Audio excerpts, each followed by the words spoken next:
Hi there, I'm Timmy, and this is TimmyWA Presents. This is my lovely wife, Rachel. Hi. We're going to mix things up a little bit. We're kind of in between segments of our Disneyland walkthrough tour.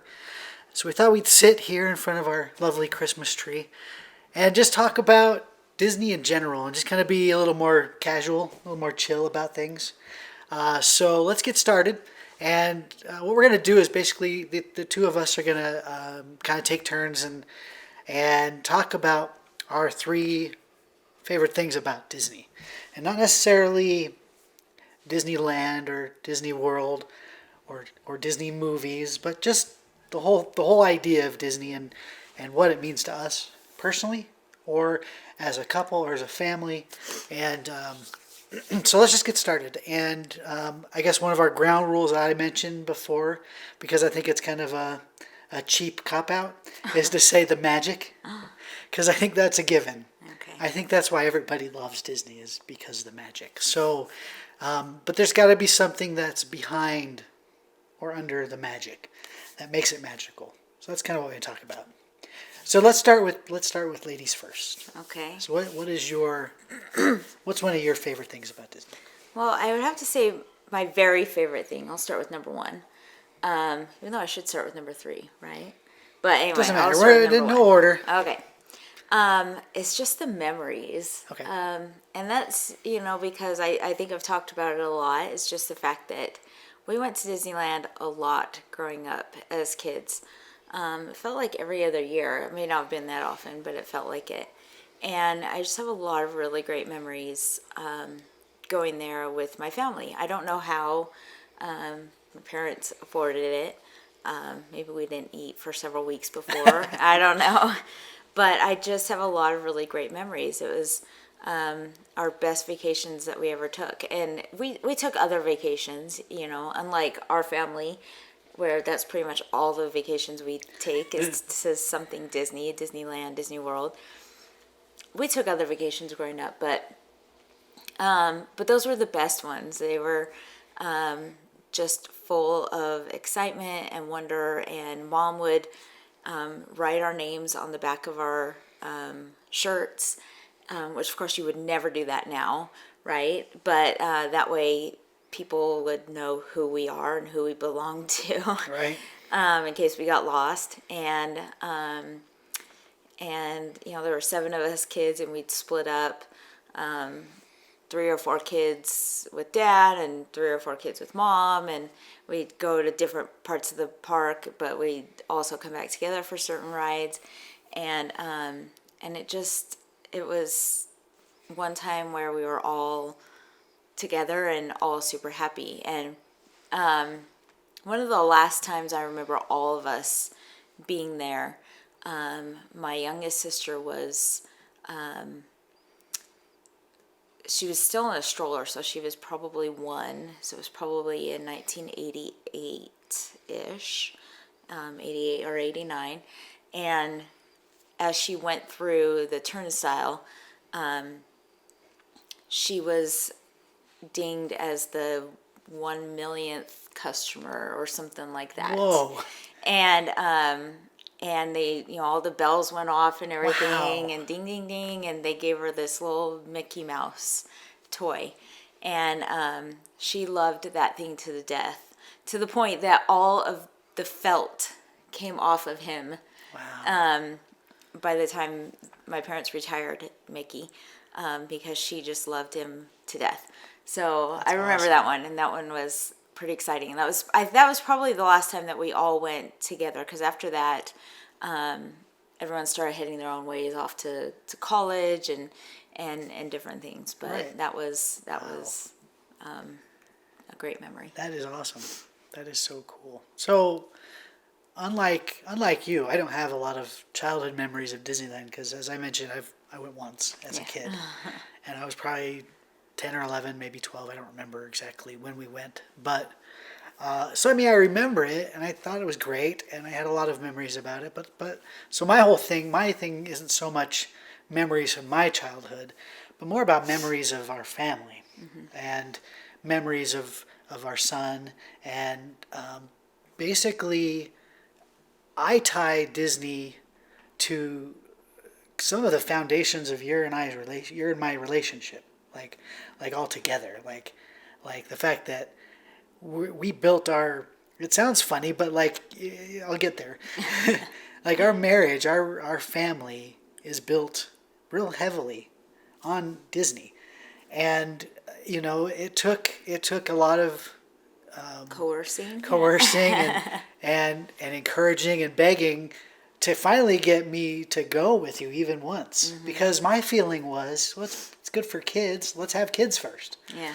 And so to me, it didn't really make sense to go. Yeah. But we finally went. And as I've said a million times, I mean, that was it. Yeah. That was the end of it. Like, I was hooked. Yeah. Completely hooked. And I don't think we missed a year ever since then. But, like, and so you're right. When you mentioned earlier, most of our family vacations or family get-together or family to-dos that are outside of where we live are based at Disney, whether it's Disneyland, Disney World, or whatever. There, and there's even been times where we wanted to go to Europe and tour around, but we ended up deciding, well, let's just do Disney World instead. That would be a lot easier. So, and there's time I feel a little guilty about that, because I feel like maybe we're not experiencing a lot of the things we could.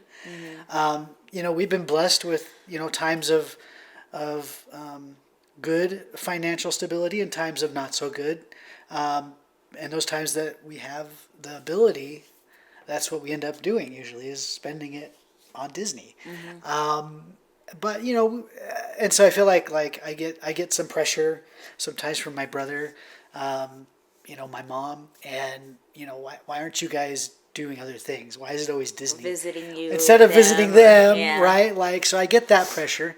So there's times where I question it a little bit, but like there's times I wish we could go to like Washington D.C. or Philadelphia and look at those like historical places and tour around, and of course, like we talked about, Europe. But I also can't imagine not going to Disney. Yeah. So for me, I would say my first favorite thing is just that it's a big, huge part of us. I mean, it's us. I mean, it's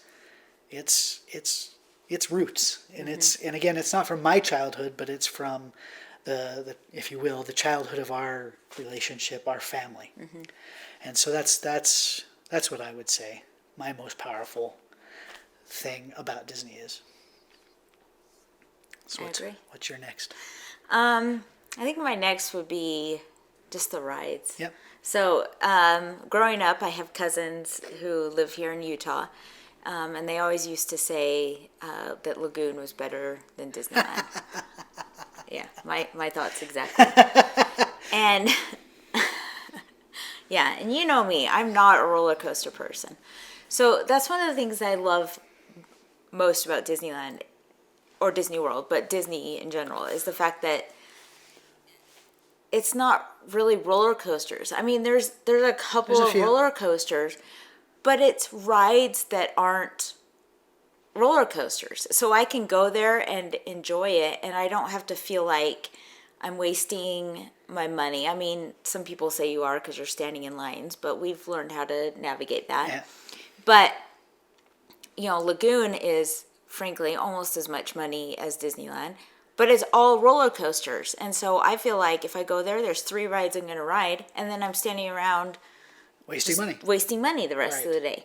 Because I don't enjoy those kinds of rides. And so, but at Disneyland, there's literally like 2 rides that I don't ride. And that's the Teacups and Tower of Terror, Guardians of the Galaxy. Yeah. Because Teacups just because it makes me sick. And Guardians of the Galaxy because I don't like the huge drop. So the fact that, that's it, like, it's a lot more fun for me to go someplace and spend that kind of money on something where I enjoy every aspect of it, and it's so much fun. Right. And that's also why we don't go to places like Six Flags. Right. And, Cedar Point, other places like that are mainly roller coasters, because, I mean, while Wyatt and I would just have a blast, I think, you wouldn't. No. And that's not fair. Like, we're there together to have fun together. I would say so. That's cool, and I would agree with you that rides is definitely up there. But I don't want to copy you, so let's put rides. Let's put a pin in that because that's again. I feel like that's kind of a given, but I'll allow it for you since you said it first. My second thing that I would say that is most important or most powerful for me about Disney is kind of the history of Walt Disney and the genius creative that he was. I mean, the more I learn about Disney, the more of the other Disney videos I watch on YouTube because there's so many. I just really yearn for like I wish I could have met the guy. I know. And been around during the 50s and 40s and 30s when he was developing what is Disney right now. And I think that one of his main drives, his main inspirations for Disneyland was that he wanted a place that kids and adults could enjoy time together. Mm-hmm. And rides, of course, is a big part of that. But he would go to circuses and he would go to amusement parks of his time, and he would see that the kids could have fun because they had merry-go-rounds and carousels and different activities. But the adults were just kind of sitting there watching. Right. And while there's value in that, it wasn't fun for the adults too. And so Disney, with his genius and his teams and his desire and his energy, really built a place that is a almost perfect amusement park and theme park that is adult and kid friendly, and that kids and adults and we're proof of it, mm-hmm. that we love it, and there's times we probably love it more than even my teenage son, where that's kind of obsessed almost, mm-hmm. like we got to go to Disney, so I feel like Walt himself and his history and the way he brought it all around, and he was adventurous and courageous and gutsy and took a lot of risks, and I have so much respect for that, and just to see what it is today. And I think there's a lot of questions around people who consider themselves Disney purists who would say if Disney was still alive today, he would croak because of what's going on in the Disney parks or Disney movies or whatever it is. I don't agree. I think that this is exactly, what Disney would do. And I hope it is. I mean, I would say I hope that it is because I love it. Every time I step into that place, that world, I'm a goner. Like, I am completely in and sucked in, and I completely forget about life that's happening outside.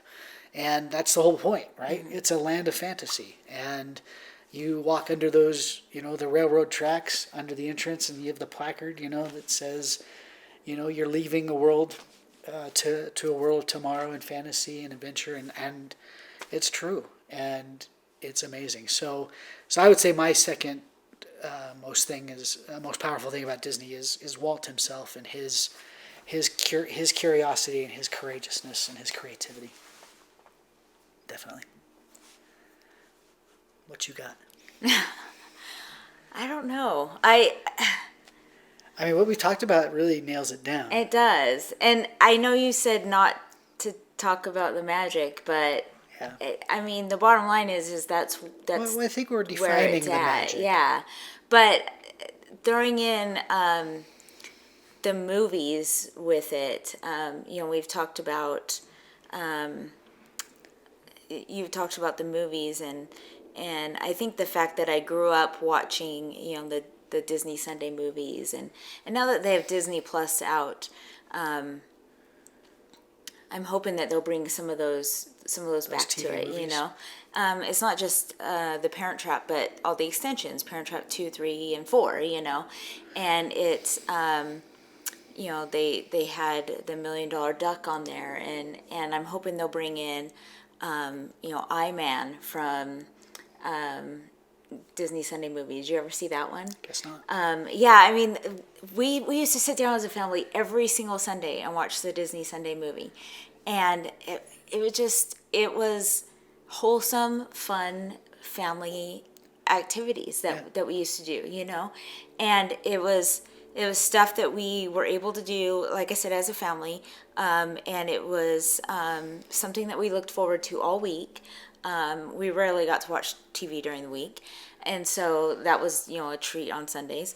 And but it was also something that, you know, when that Disney Castle came on screen, Oh yeah. not only was it something that was exciting because we got to watch this movie every Sunday, but I think even, well, you know, on Mr. Boogedy, you know, I've shown you guys Mr. Boogedy, Michael Eisner introduced that one, but so sometimes Michael Eisner would introduce it, or the different CEOs or whatever. And so it always just brought it around to Disney and Disneyland. And so it just, again, I know, you know, not the magic, but it was the magic of it. And it always just reminded you of, you know, we're always joking about, I'm either on a Disney trip or planning my next Disney trip. And that's how it was, because it always just reminded us of, when are we going on our next Disney trip, you know? And I know that that's kind of where we are always too, Always. which reminds me, when are we going on our Yeah. next Disney trip? Keep asking. Yeah, and I don't know. But so anyway, it just, yeah, that's kind of it. Just the wholesomeness of it, and just the movies, and just all of it combined that made for just the happiness of my childhood, I guess. I mean, that's the best way I can say it. Definitely. No, that's awesome. And I guess to wrap it up, I think I would have to say the rides as well. And I know we already talked about the rides, but I guess what I would say about the rides necessarily for me as myself is that some of these rides that are the best rides are so basic. Yeah. And so simple.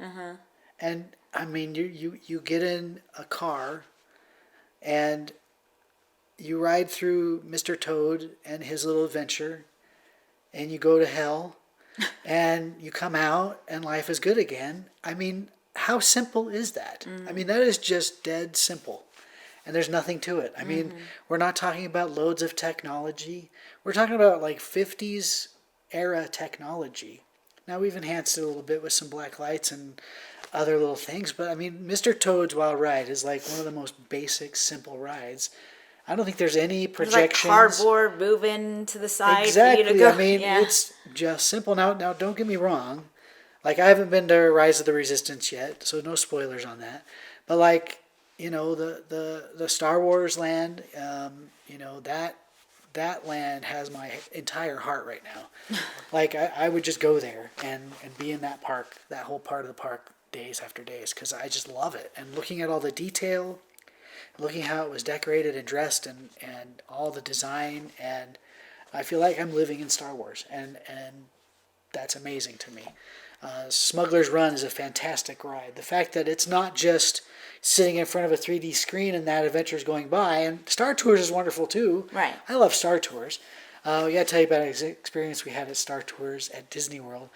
Where, real quick, I'll just make it quick. Okay, so we had gone to Disney earlier in the year, Disneyland, and rode Star Tours several times, and felt like we... Do you remember how we told you when we were reviewing Star Tours? We told you that there's, 83 different... 183 different segments that you could possibilities get between the beginning, the middle, the end, and the different characters and stuff. Right. So we researched that, and we found that there were 183. Right. So we had been feeling that our more recent trips to Disneyland, that included Star Tours multiple times each trip, we felt like we were getting the same 3 segments each time, like exactly the same. Exactly the same. And don't get us wrong, it's lovely, it's great, it's fun, but we're like, so we're at Disney World with an expectation to get a whole different set, right? Because Disney World, it's on the other side of the country, but it was the same one. It was the same exact,